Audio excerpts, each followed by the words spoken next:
मेरे बच्चे, कैसे हो तुम? तुम्हारे मन में यह अंधकार क्यों छाया है?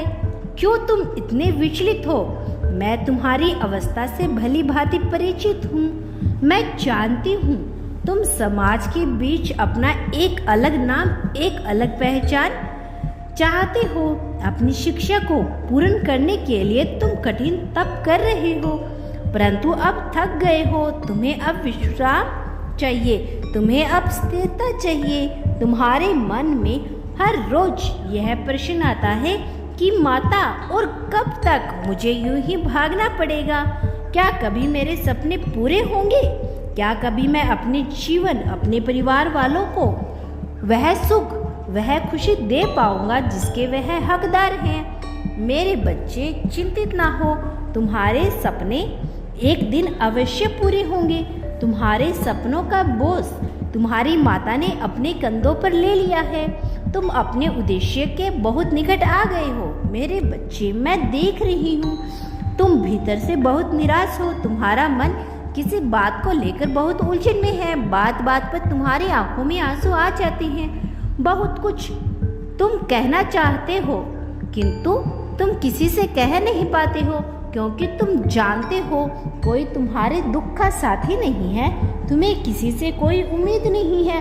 जब भी तुमने अपनी तकलीफ, अपना दर्द किसी को बताया है तो उसने तुम्हें कोई समाधान नहीं दिया, उल्टा तुम्हें और कमज़ोर करने की कोशिश की। मेरे बच्चे, मुझे ज्ञात है कोई भी तुम्हारे जीवन का सहारा नहीं है, तुम्हारे दुखों का साथी नहीं है।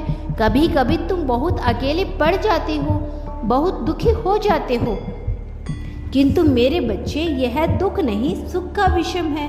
कुछ समय के लिए प्रकृति ने स्वयं तुम्हें अकेला किया है, क्योंकि सारे व्यक्ति को खोखला बना देते हैं और प्रकृति तुम्हें सफलता के उच्चतम स्थल पर ले जाना चाहती है।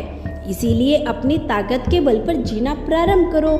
लोगों की चिंता मत करो। जब तुम खुद के बल पर कामयाबी का झंडा लहराओगे तो लोग स्वयं तुम्हारे पीछे ढूंढते हुए आएंगे। इसीलिए व्यर्थ के नकारात्मक विचारों से अपना मन मैला मत करो और ना ही किसी बात का पछतावा करो। दिल खोलकर सांस लो, अंदर ही अंदर घुटने की कोशिश मत करो। कुछ बात मुझ पर छोड़ दो। समय के साथ तुम्हारी हर मुश्किल का हल होगा। तुम भूलकर भी यह विचार मत करना कि तुम्हारे जीवन में जो कुछ भी चल रहा है मैं उसे अनभिन्न हूँ। मेरे बच्चे, तुम्हारे जीवन के विभिन्न पहलुओं पर मेरी दृष्टि है। तुम्हारे रिश्ते कैसे हैं, तुम्हारी आर्थिक स्थिति कैसी है, समाज में तुम्हारा स्थान कैसा है, मुझको सब भान है। मुझे तुम्हारे अपने ही तुम्हें नीचा दिखाने के लिए कैसे कैसे षड्यंत्र कर रहे हैं मैं जानती हूँ, परंतु मैं मौन हूँ, क्योंकि मैं जानती हूँ तुम क्या हो और समय आने पर तुम क्या कर सकते हो।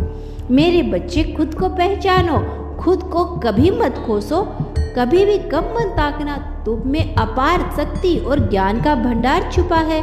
बस तुम उन शक्तियों से अनजान हो। उन्हीं शक्तियों को उजागर करने हेतु तुम्हारे जीवन में इतने संकट आ रही हैं। मेरे बच्चे, मैं जानती हूँ कुछ लोग तुम्हें बहुत परेशान करते हैं। तुम्हें हताश करने के लिए तुम पर उल्टे सुलटे कमेंट्स करते हैं। वह तो तुम्हारा भला बुरा कहकर निकल जाते हैं, किंतु उनकी बातें तुम्हारे मन में बस जाती है। फिर तुम्हारे मन में भी बुरे विचार आने लगते हैं। तब तुम भी उन्हें जवाब देने की योजना बना लेते हो, किंतु जब तुम्हारी योजना असफल होती है तो तुम्हारे काम बिगड़ते हैं, तो तुम्हें अत्यंत निराशा होती है। तुम्हें लगता है कि लोग ऐसे ही तुम्हारा उपहास उड़ाएंगे, आजीवन तुम्हें ऐसे ही नीचा दिखाएंगे और तुम कुछ नहीं कर पाओगे। मेरे प्रिय, तुम्हारी यह विचारधारणा ही गलत है, क्योंकि लोगों को नीचा दिखाना, उन्हें दबाकर उनसे आगे निकल जाना, यह तुम्हारा जीवन का उद्देश्य नहीं है और उनकी और तुम्हारी तुलना तो कभी हो ही नहीं सकती। तुम्हारे हर इरादे का नाकाम करके प्रकृति तुम्हें यही संदेश दे रही है कि तुम अनमोल हो। तुम्हारे जीवन का उद्देश्य बहुत महान है। तुम भीड़ के साथ चलने वालों में से नहीं हो। भविष्य में तुम्हारी एक अलग पहचान होगी, एक अलग रुतबा होगा जिसे लोग प्रेम भी करेंगे, सराहना भी करेंगे। इसी प्रकार तुम्हारे कुछ रिश्ते भी उलझे हुए हैं। तुम सच्ची हो, फिर भी तुम्हारा ऊपर प्रश्न उठ रहे हैं। तुम खुद को सही साबित करने में तुले हो, परंतु किसी को तुम पर विश्वास नहीं है। मैं कहती हूँ रुक जाओ, किसी को अपनी सफाई मत दो, अपने पक्ष में किसी से बात मत करो। जब कर्म बात करते हैं तो भला तुम्हें बात करने की क्या आवश्यकता। अपने कर्मों पर विश्वास रखो और इंतजार करो। तुम्हारे रिश्ते, तुम्हारा करियर, तुम्हारा जीवन, सब कुछ तुम्हारे अनुकूल होगा। मेरा आशीर्वाद तुम्हारे साथ है। तुम्हारा कल्याण हो। सच्चे मन से कहो हर हर महादेव, या फिर आप जय माता दी या जय महाकाली।